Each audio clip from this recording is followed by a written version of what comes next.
சென்னையில் ஐடி வேலை. ஆனால் என் மனசு பூரா இந்த வாழைத்தோட்டத்தில்.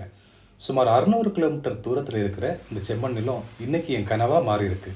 தமிழ் சொந்தங்களுக்கு அன்பு வணக்கம். இந்த வீடியோவில் நம்ம செவ்வாழைத்தோட்டத்தை பற்றி பார்ப்போம்.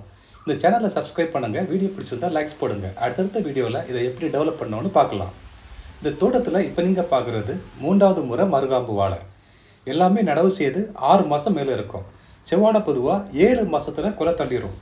8வது மாதத்தில் எல்லாம் ஈண்டு முடிச்சிடும். இங்கே நீங்கள் புற்கள் அதிகமாக இருக்கிறத பார்க்க முடியும். இது பர்பஸ்ஃபுல்லாக ரிமூவ் பண்ணலை. இது சம்மர் டைமில் மண் சூடாவது தடுக்குது. நம்ம ட்ரிப் இரிகேஷன் மூலம் நீர்ப்பாசனம் பண்ணுறோம். நான் இங்கே ரெயின்போ ஸ்டெப் சொட்டு நீர் தான் அமைச்சிருக்கேன். நான் பல முறைகளை டெஸ்ட் பண்ணி கடைசியாக ரெயின்வோஸ் முறை சக்ஸஸ்ஃபுல்லாக அமைஞ்சிருக்கு. இதில் வாட்டர் டிஸ்சார்ஜ் வேகமாக இருக்கிறதால சீக்கிரமாக மண் ஈரமாயிரும். இதன் மூலம் நம்ம வேலை மிச்சமாகும், டைம் ரொம்ப சேவ் ஆகும். நம்மளால் முடிஞ்ச அளவு டெக்னாலஜி அடாப்ட் பண்ணால் தான் லாபகரமாக ஒரு ஃபார்மை ரன் பண்ண முடியும். இந்த மாதிரி ஹெல்த்தி க்ரோத்தை பார்க்கும்போது எல்லா பிரச்சனைகளும் மறந்து போயிடும். ஐடி ஜாப் ஸ்ட்ரெஸ் ஒரு பக்கம், ஃபார்ம் லைஃப் இன்னொரு பக்கம். ரெண்டையும் பேலன்ஸ் பண்ணுறது ஈஸி இல்லை. ஆனால் பேஷன் இருந்தால் பாசிபிள். Finally harvesting. அறுவடை என்பது நமது உழைப்பின் அடையாளம் இல்லையா?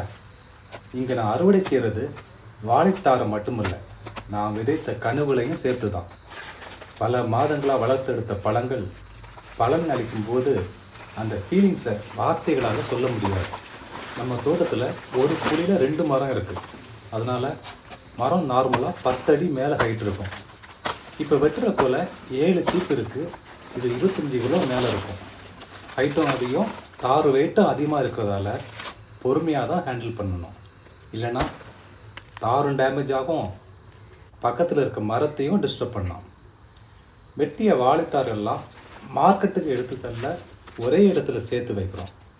முடிஞ்ச அளவு எல்லா வேலையும் தனியால் நம்மளே செய்கிறது தான். வாழை இலைகளை சிறிதாக வெட்டி போட்டால் சீக்கிரம் மக்கி உரமாகும். இப்போது மார்க்கெட்டிங் எப்படி பண்ணுறதுன்னு பார்க்கலாம். ஒரு நாளுக்கு 6லிருந்து 8 தார்கள் சேர்த்து மார்க்கெட்டுக்கு அனுப்பிடுவோம். என்னோட 6 வருஷத்து எக்ஸ்பீரியன்ஸில் சேல்ஸ் ப்ராப்ளம்னு ஒன்று வந்ததே இல்லை. விலையானா மேலேங்கெல்லாம் இறங்கியிருக்கலாம். இம்முறை ஒரு ரோபஸ்டா தாரம் அறுவடைக்கு வந்திருக்கு. இது நம்ம ரொம்ப குறைவான அளவு தான் தோட்டத்தில் வச்சுருக்கோம். வாழைக்குள்ளே ஒன்றுக்கு மேலே ஒன்று வைக்கும்போது அந்த காய் டேமேஜ் ஆக வாய்ப்பு இருக்கு. அதனால் இதை குறைக்கிறதுக்கு காஞ்ச இலைகளை இடையில வைக்கலாம். இப்படி வைக்கிறது மூலம் காய் டேமேஜ் ஆகாது, உடையாது.